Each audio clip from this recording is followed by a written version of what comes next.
Buenos días. Esta es la clase número 2 del módulo 4 del curso Química Biológica para las Ciencias Médicas. Este es un curso organizado por el Departamento de Docencia del Centro Universitario de Estudios Medioambientales de la Facultad de Ciencias Médicas de la Universidad Nacional de Rosario. En la clase de hoy veremos metabolismo de glúcidos.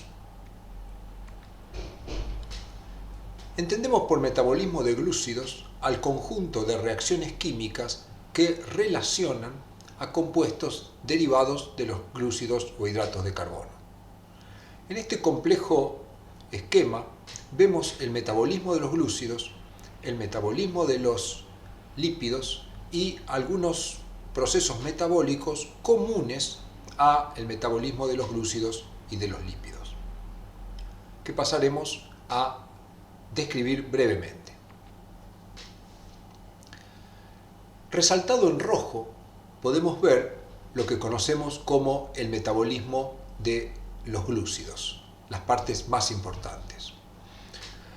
La fructosa y la galactosa son monosacáridos que junto con la glucosa se forman o se encuentran en la luz intestinal luego del proceso de digestión de los carbohidratos de la dieta. La fructosa y la galactosa, al ingresar a nuestro organismo, sufren un proceso metabólico, un conjunto de reacciones químicas conocido como interconversión dexosa, que da origen a la glucosa 6-fosfato.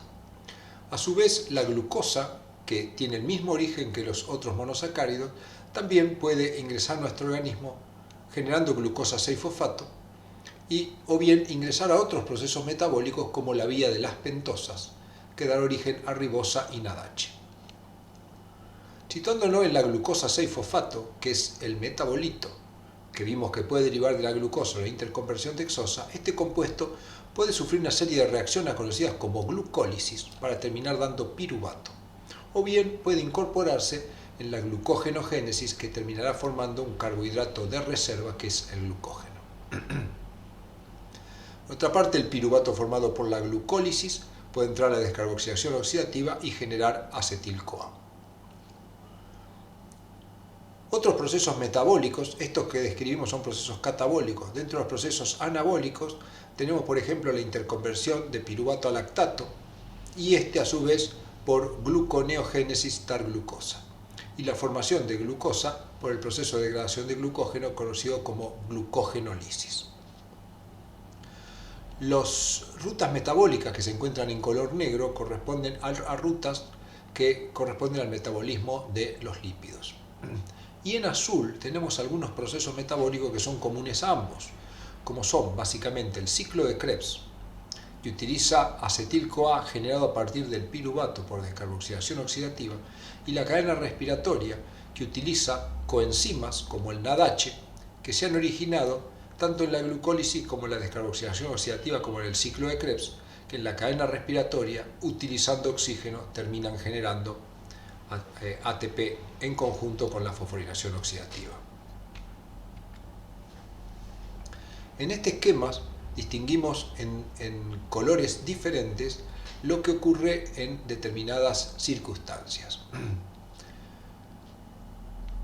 En el estado postprandial, es decir, luego de las comidas, lo que está en verde son los procesos que ocurren y lo que está en rojo son los procesos que se frenan. En general, los procesos que se producen en el estado postprandial o aquellos que se detienen se debe a la acción hormonal que estudiaremos más adelante. Como podemos ver, luego de la ingestión de alimentos, los monosacáridos son todos convertidos a glucosa 6-fosfato y de ahí depositados a glucógeno o bien utilizados en la vía de las pentosas o en la glucólisis hasta piruvato. Pero este piruvato se transforma en acetil-CoA y una parte puede ir al ciclo de Krebs para generar NADH y FADH que se usa en la cadena respiratoria, y el excedente de acetil-CoA va a ser utilizado en la síntesis de ácidos grasos para formar, a través de la síntesis de triacilglicéridos que corresponden a un depósito de lípidos. Por lo tanto, en el estado postprandial, los monosacáridos, formados a partir de los carbohidratos de la dieta, en general se almacenan como glucógeno, se degradan en parte hasta dióxido de carbono para producir energía y la otra parte es almacenada como lípidos del tipo triacilgliceroles. Si pasamos a la etapa de ayuno, se invierte completamente el panorama. Lo que está en rojo son las rutas que no ocurren, es decir, las rutas que ocurrían, mencionamos recién, que era el depósito de glucógeno y la transformación hasta acetil-CoA para depósito de triacilglicérido, está prohibida, por eso le hemos puesto un color rojo. Sin embargo, en esta etapa de ayuno, se comienzan a utilizar aminoácidos que se transforman hasta cetoácidos y a partir de estos podemos generar glucosa. Y también el glucógeno que se depositó durante la etapa postprandial por glucógenolisis puede formar glucosa 6-fosfato y de acá puede formar glucosa para que lo utilicen algunos tejidos o células en especial. Veamos un esquema diferente de la etapa postprandial. Como dijimos, en la etapa postprandial, luego de la administración del ingreso de alimentos, tenemos una abundancia de glucosa y un estado hormonal que favorecerá la formación de depósitos. Por un lado, esta glucosa va a ser utilizada por la glucogenogénesis para almacenarse como carbohidrato polisacárido glucógeno.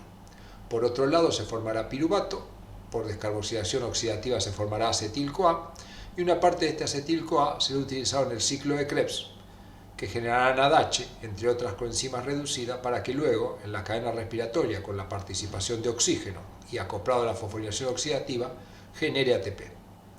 Este ATP almacena la energía química que contenía la glucosa y ese ATP es utilizado justamente en el proceso de glucogenogénesis, que es un proceso anabólico de síntesis de un polisacárido a partir de un monosacárido. Por otra parte, como dijimos, el acetil-CoA que no se utiliza en el ciclo de Krebs irá a la síntesis de ácidos grasos y esos ácidos grasos a la síntesis de triglicéridos para ser almacenado en el tejido adiposo como triacilgliceroles. Tanto la síntesis de ácidos grasos como la síntesis de triglicéridos son procesos anabólicos que también requieren ATP, que va a provenir del proceso de fosforilación oxidativa y cadena respiratoria. Acá vemos qué es lo que ocurre en la etapa de ayuno. En la etapa de ayuno, básicamente, no hay ingreso de glucosa desde el exterior, por lo tanto, a partir de piruvato y otros sustratos, por gluconeogénesis se va a formar glucosa.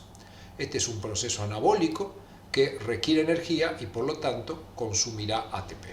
Este ATP se origina, como siempre, a partir de la cadena respiratoria y fosforilación oxidativa que se nutre de coenzimas como el NADH. También la glucosa, además de formarse por el proceso anabólico de gluconeogénesis, se forma por el proceso catabólico de glucogenolisis que degrada el depósito de glucógeno constituido durante la etapa postprandial. Y los triacilgliceroles también depositados durante esa etapa por la degradación de triglicéridos, no síntesis, sino degradación de triglicéridos generan ácidos grasos y estos ácidos grasos a través de la degradación de ácidos grasos van a generar acetilcoenzima A, que es el que va a ingresar al ciclo de Krebs para producir energía que básicamente en esta situación es necesaria para el proceso de gluconeogénesis, generando glucosa que es muy útil para el funcionamiento de diversos tejidos.